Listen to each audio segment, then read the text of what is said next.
네, 최재형 전 감사원장이 사퇴 17일 만에 국민의힘에 입당했습니다. 윤석열 전 검찰총장의 지지율이 흔들리는 상황에서 야권의 대선 지형에는 어떤 변화가 올지 최진봉 성공회대 교수와 살펴보도록 하겠습니다. 어서 오십시오. 안녕하세요. 예.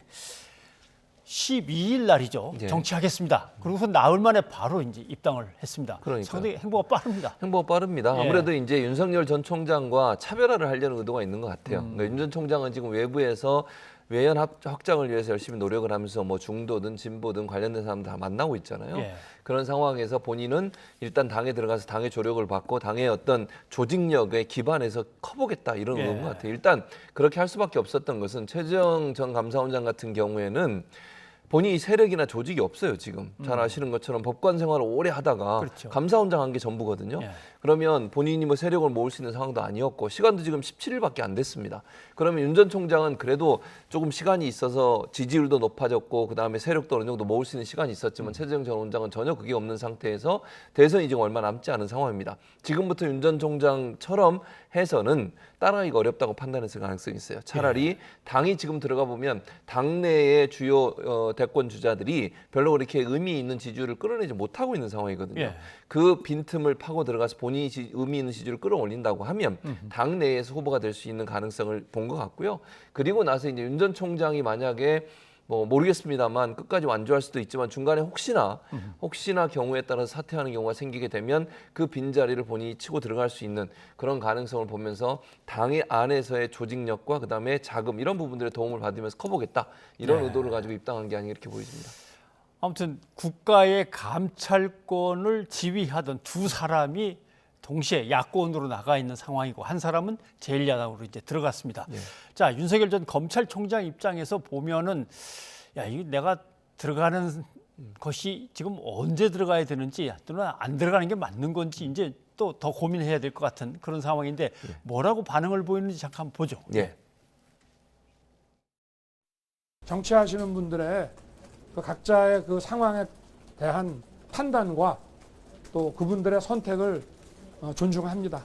저는 분명히 제가 어떤 정치적인 그 뭐 손해, 이불리를 떠나서 그런 손해가 있더라도 제가 한번 정한 그 방향에 대해서는 일관되게 제가 걸어가겠다고 분명히 말씀을 드렸고, 예.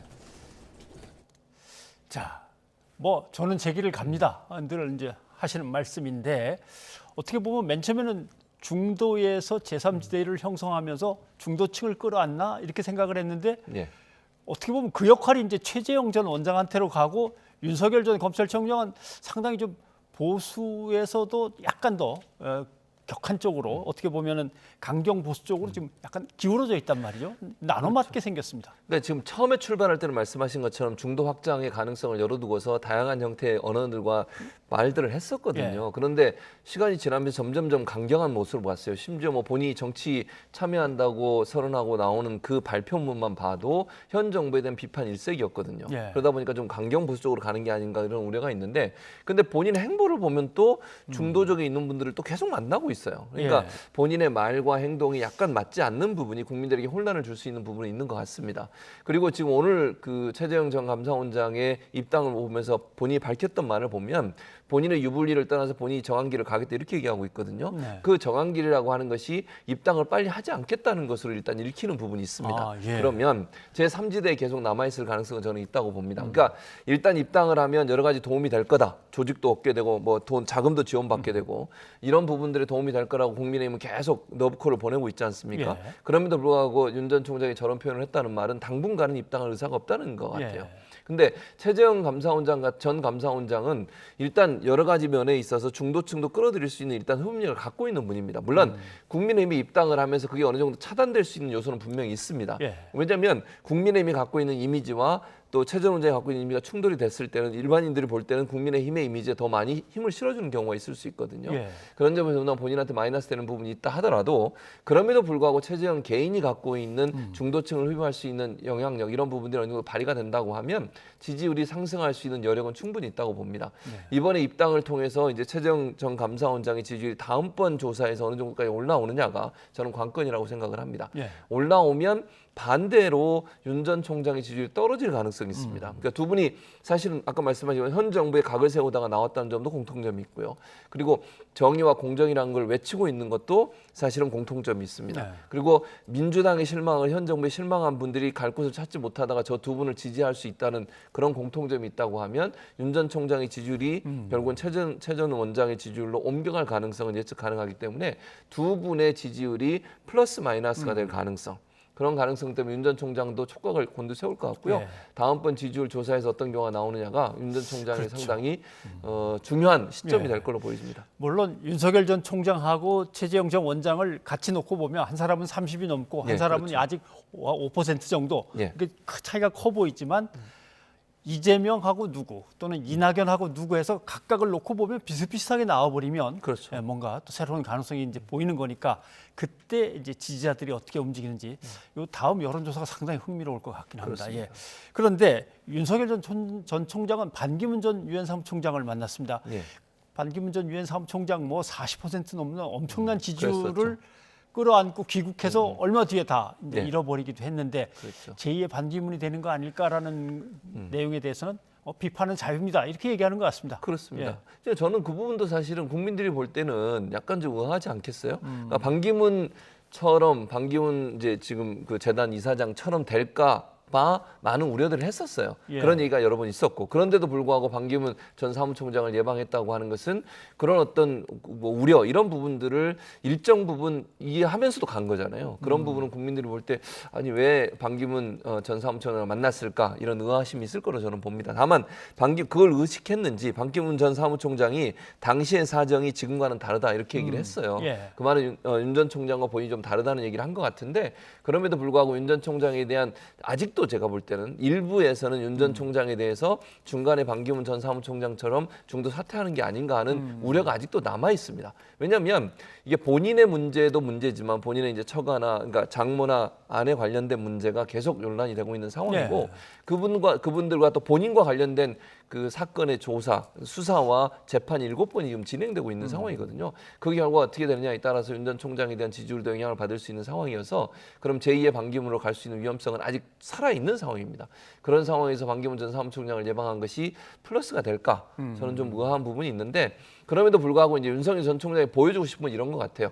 중도층이든 아니면 우리 사회에 중요한 일을 했던 분들 그런 네. 분들을 만나서 많이 배우고 뭐 그런 부분들에 대한 존경하는 부분들에 대해서 본인이 좀 표현하는 것이 본인의 지지율을 계속 유지하는 데 도움이 된다는 판단을 하지 않았을까 이런 네. 생각이 듭니다.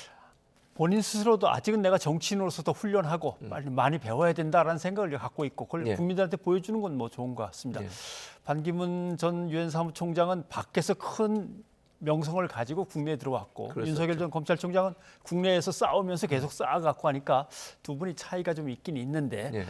아무튼 다음 결과를 보긴 봐야 되는데 지금 말씀하신 것처럼 좀 넘어야 될 산이 윤석열 전 검찰총장한테 너무 많습니다. 국회에서는 지금 계속 윤석열 전 총장이 없는 윤석열 청문회가 맞습니다. 열리고 있습니다. 예. 예를 들면은 뭐 지금 교육위원회 같으면 부인 김건희 씨 논문 다뤄야 되고요. 예. 그다음에 행정안전위원회는 이동훈 전 대변인 예, 문제 그렇습니다. 그리고 다루라고 계속 윤석열 하고 있는데 본인은 뭐 전혀 거기에 갈 필요가 없는 그런 청문회입니다. 그렇습니다. 그럼에도 불구하고 사실은 국회에서 예산 행안이든 아니면 교육이든 이런 얘기가 나오게 되면 언론에 의해서 보도가 되지 않겠습니까? 그게 본인한테는 제가 볼 때 좋은 영향을 미치지 않을 거라고 봐요. 예. 그러니까 본인은 저게 참석하지 않았더라도 국회에서 국회의원들의 입을 통해서 저런 비판이나 아니면 문제제기가 계속된다고 하면 윤석열 전 총장은 상당히 안 좋은 상황에 놓일 수 있는 상황은 된다고 저는 봅니다. 그래서 여당 같은 경우야 당연히 이제 지금 야당의 유력 대선 후보이기 때문에 그분에 대해서 검증 차원의 저런 얘기를 할 수밖에 없는 것이고요.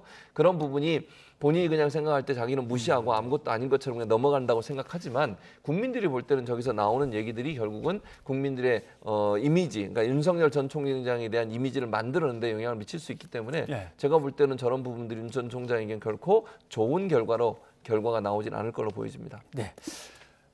여권으로 가보죠. 예. 예. 이재명 지사도 비슷한 말을 했습니다.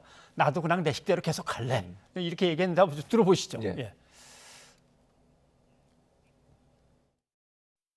내부 단합을 기하기 위해서는 절대로 상처 주면 안 된다. 뭐 부상 입히면 안 된다. 마음의 상처 입히면 안 된다. 이렇게 해서 제가 너무 방어를 안 했던 것 같아요.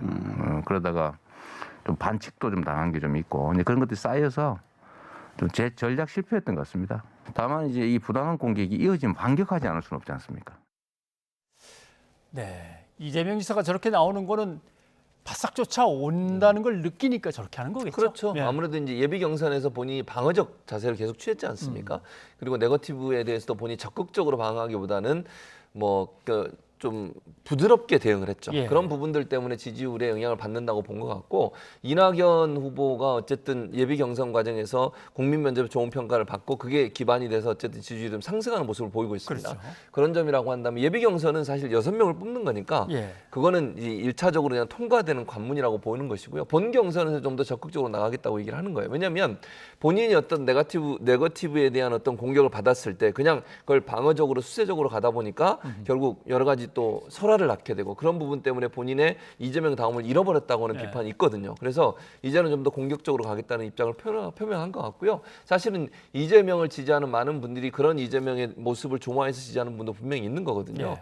그래서 방어적 자세가 아니라 좀 더 공격적 자세로 바꾸겠다고 했고요. 다만 조금 힘은 빼겠다고 그랬어요. 그 말은 네. 무슨 말이냐면 2017년도에 대선 과정에서 있었던 그 정도의 공격성을 보이는 건 아니다. 다만 본인한테 네거티브로 공격을 해오면 그 부분에 대해서는 적극적으로 방어하고 상대방의 문제도 적극적으로 제시하겠다라고 하는 것이 이재명 지사의 스탠스인 것 같습니다. 네. 예전 걸 생각하면 뭐 조금 좀 품격을 올려야겠다는 그렇습니다. 생각은 아마 하고 있을 것 같습니다. 네. 근데 가장 이제 최근 아마 오늘 발표된 여론조사를 보면은 4개의 여론조사 기관이 함께 한 건데 네. 이재명 지사 26, 윤 전 총장이 20, 네. 거기서 또 똑같이 내려가서 이낙연 전 대표가 14, 네. 6 차이 이렇게 그렇습니다. 나란히 가고 있으니까 네. 이제는 양강구도 이렇게 얘기하기는 좀 애매한 상황입니다. 이렇게 되면, 그죠? 그렇죠. 지금 상황의 그 지표만 보면 지표조사라고 하는데요. 예. 그 조사만 보면 사실은 양강구도라고 얘기하기 어렵습니다. 왜냐하면 이낙연 후보가 상당히 많이 치고 올라온 상황이고요. 그렇죠. 예. 근데 저는 이 부분이 이재명 지사에게도 도움이 된다고 생각해요, 개인적으로. 왜냐하면 이재명 지사하고 윤석열 전 총장의 있던 독주 체제가 계속되면요, 사실은 그 긴장감도 떨어지고요. 소위 우리가 마라톤 할 때도 마찬가지거든요. 누가 옆에서 같이 뛰어줘야 더 힘이 나는 그렇죠. 거거든요. 예. 그리고 경쟁력도 뛰어나고, 그다음에 상대 후보나 아니면 당내 후보들 간에 경쟁도 많고 정책 개발도 많이 할 수밖에 없어요. 그런 차원에서 본다고 하면 이낙연 후보가 치고 올라와서 이재명 지사와 어쨌든 비슷하진 않더라도 같은 레벨에서 뛸 수 있는 구조가 된다고 하면 그 자체도 서로에게 윈윈할 수 있는 도움이 될 거라고 저는 보고요. 또 민주당의 어떤 그 경선이 좀 더 국민들의 관심을 끌 수 있는 요소가 된다고 저는 봅니다. 그런 점은 절대 나쁘다고 보지 않고요. 다만 이제 그 윤석열 전 총장의 지지율도 사실은 지금 현재는 보면 야권 후보 중에 윤석열 전 총장 빼고 나머지 분들이 별로 의미가 없는 지지율이 나오고 있는 상황이잖아요. 네. 그러면 윤 전 총장을 지금 최재형 전 감사원장이 입당을 하고 나서 어떤 경우가 나오느냐에 달라지겠지만 어느 정도 다른 후보가 커올 가능성도 전혀 배제할 수 없다. 제가 아까 말씀드렸습니다. 윤 전 총장 같은 경우 여러 가지 리스크를 안고 있는 상황이 지금 대선 레이스를 하고 있는 상황이기 때문에 그 영향을 받게 되면요, 거기서 어떤 경우가 나오느냐에 따라서 다른 후보가 급부상할 가능성은 충분히 있다는 생각이 들기 때문에 지금의 저런 여론조사 결과가 끝까지 갈 거다, 저는 그렇게 보지는 그렇지는 않을 않습니다. 것이다. 예. 이낙연 전 대표도 뭐 올라가는 거는 기분이 좋을 텐데 그러나 이제 공격이 막 사방에서 그렇죠. 들어오니까 맞습니다. 좀 신경이 조금씩 날카로워질 수도 있는데 뭐라고 하는지 좀 들어보겠습니다. 예. 지금의 조사 결과가 최종적인 것이 아니라 더 변화가 있을 것이다, 이렇게 생각하고 있고요. 그리고 저의 기대를 보태서 말씀드리면 저는 더 상승할 수 있다, 이렇게 생각합니다. 검증은 필요하지만 네거티브는 적어도 당내 경선에서는 자제하는 것이 옳다고 생각을 합니다. 보니까 결국은 범여권 후보에게 쏠려 있는 모든 이제 지지율을 합한 거와 예. 그다음에 국민의힘과 다른 야권 후보들에게 쏠려 있는 지지율을 합친 것, 이렇게 놓고 보면 국민의힘이 아직은 좀 초조합니다. 저렇게 그렇죠. 점점 같이들 올라가고 있으니까. 맞습니다. 그러니까 제가 볼 때는 국민의힘 입장에서는 윤 전 총장이 계속 저 지지율을 유지할 거냐, 그게 사실은 관건이거든요. 만약에 확 빠지게 되면 그 지지율이 어디로 갈 거냐의 문제가 되기 때문에 국민의힘 입장에서 상당히 답답할 겁니다. 왜냐하면 네. 국민의힘에 들어오지도 않은 상태에서 외부에 존재하고 있으면서 그런 지지율을 유지하고 있는데 갑자기 지지율이 빠지는 상황이 된다고 하면 패닉 상태에 빠질 수 있거든요. 그런 점에서 보면 당내 후보들을 빨리 키워서 예. 윤석열 전 총장이 대응할 수 있을 만큼의 지지율이 나올 수 있는 후보가 만들어지는 게 필요하다고 봅니다. 예. 그런 점에서는 이준석 대표가 또 당내 후보들을 어떻게든 좀 다독이면서 빨리 어떤 방안을 마련해야 될 것 같기도 합니다. 예, 알겠습니다. 최 교수님 오늘 여기까지 듣겠습니다. 네, 고맙습니다. 감사합니다.